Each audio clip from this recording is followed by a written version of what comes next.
Yep, in there. Hey guys, welcome back. Thanks for joining me again on my channel. My name's Matt. So this video, we're going to be brutally honest with the state of MGB. So you're going to see all the problems, all the little things that I kind of bypassed and skipped to get it to where it is right now, because I am ready to drive her. Uh-oh, ice cream's leaking. So we're going to be honest about that, and I'm going to tell you guys, and if you hate it, let me know. But you know, everybody's got to do their project their own way, and I'm eager to drive it, so it doesn't have to be 100%. I always have time because I always have the car, and I'm so in the green on this car that I can take my time and actually enjoy driving it for what it is. So that's what I'm going to do. I'm going to go over it. So if you can take a moment, subscribe to my channel, and we'll get into it. All right, thanks guys.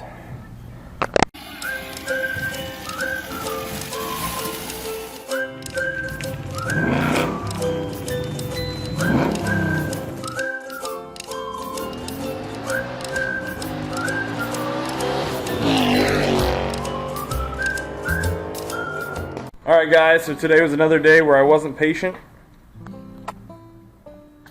I put in my beat up ratty old seat on the floor pan that's just POR'd with the wood, and I put a shirt underneath kind of as a cushion because I don't have carpet. But a problem I have is my little seat belt bolt is kind of blocking the seat from going back all the way. So I just don't know if I installed the seat a little too far to the right. It's a possibility. Looks like it. It's literally like maybe 1/8 of an inch too far, but it's lined up. When you look from behind the car, the headrest is lined up perfectly with the steering wheel, so I thought I did it just right based on where the old holes were, but something's wrong. Oh well, looks like I'm stuck sitting like this.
Guys, I was able to figure out the seat issue. I just had to wiggle it a bit, but she's out there, and I got plenty of room now sitting there. I was pretty squinched up before, but just took her, as you guys saw, just took her down the road. She's running good, was holding temp good, was holding oil pressure good. I think I'm leaking oil from the pan plug, and I think it's because the crush ring, I think I reused it when I changed it the first time.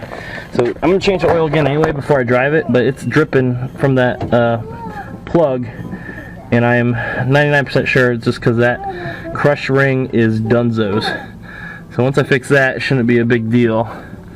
Now there is concern that I might be leaking from the tranny somewhere, but I'm not super concerned because when I put my finger in there, it was fine. I guess, you know, just keep checking it periodically, maybe once a week. It's not hard to do, especially for this car. It's easy to get underneath, and you lift it a little bit and you're under the whole thing. So we'll probably do it that way, because I just want to drive her to work, or drive her around. And, those little guys are flying. But we're probably going to keep some spare fluid and stuff in the trunk, just to be safe. Alright guys, so aside from a whole lot of obvious stuff that still needs to be done, I would say it's ready to be registered, and I can drive her around. You know, I've been sitting here tooling on it for a bit. You know, the car's come a long way. There's still obviously the entire interior to go, but I want it to be a race car anyway, so minimum weight's good. Let's go ahead and pop this guy, and I can always add stuff as I go. I just want to be able to drive this thing, man. What's the point of having it if I can't enjoy it? But engine's come a long way. A lot of fixes. We did the valve adjustments. We did tappet inspections. You know, we tuned the carbs as best we could. Probably do it again in a little bit. We're going to change the oil one more time before we go live. Did slave cylinder, motor mount, the difficult motor mount. The other side actually doesn't look bad, and I'm sure I'll have to replace it at some point. And I have it already, I just haven't done it. Placed a couple of the hoses. Looks like we're going to go ahead and order the rest just to be safe. The top hose at least. Luckily we did the bottom one, so there should be minimal leakage. We'll replace the hoses. Replace most of the hoses. Yeah, man, this car has come a long way since I got it. I need to wire up the rest of the lights. I don't have a turn signal, unfortunately, because I broke it. And I've heard you have to like take the whole steering wheel off to do this, so that's what somebody was telling me. Hopefully not true, but look at this guy. It is, I broke it. Something snapped and it fell off, and even though when the connectors are touching, nothing blinks. Maybe I don't have it wired up right, I don't know. But you know what though? This may not be the prettiest thing, but I am extremely proud of this car. I mean, based on, if you guys go watch episode 1, look at how this car was when I got it, and look at where it is now. And the headlights work. The high beams don't work on one of them for whatever reason. But they work in general. But this car's come a long way. I know I don't have the side window on, or whatever you want to call it, the side part of the front windscreen. And there's a reason. So you can see, I also don't have the rubber gasket. I got impatient and I just wanted to drive it around. I have the rubber gasket. I just can't get it on, man. I've tried 5 times. It's just woes me on this. I'm gonna need some help. Now that I can drive it though, if I get it registered, I can maybe go meet up and do a tech session or something with one of the local clubs. I know they have them around here. Maybe somebody will help me out. But that's my plan for now. Just drive like this, look like a little Cobra. I also don't have the passenger windows.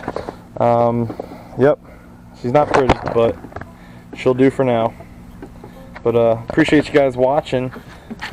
Please like and subscribe to this video, and subscribe to my channel. Sorry, and you know, we'll keep plugging away on this MG and keep keep her growing.